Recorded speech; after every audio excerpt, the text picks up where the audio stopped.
ચા લઈ લો 5 ની 2 4 5 ની 2 હાલો હાલો જલ્દી આવતા રહો ચા પીવું હોય મારે 5 વાળી 10 વાળી ની 2 આપી દો ને 5 વાળીમાં શું પીવું હોય 2 આપી દો 10 ની 4 નથી પીવી ના 10 ની 4 જ પીવાય ને 10 ની 4 પીવી હા ઈ પીવાય ને તો 4 આપી દો 10 ની 4 નહીં 5 કે એવું કર્યું તો 5 ની 2 તો આવશે હા ઈ અને તો 5 વધે એનું કંઈક લઈશું લઈશું 5 ની 2 આપી દો હાલો હાલો તો નહીં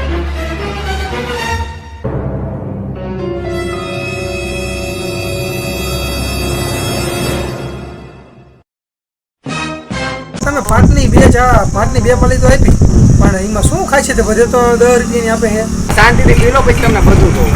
હવે તો તું કે હવે ચીપ સસ્તી રહી ગઈ એટલી ચા એમાં એવું હતું દૂધ લેવા ગયો ને ત્યાં કૂટું મોટી ગયું એટલે તમને 5 ની 2 આપી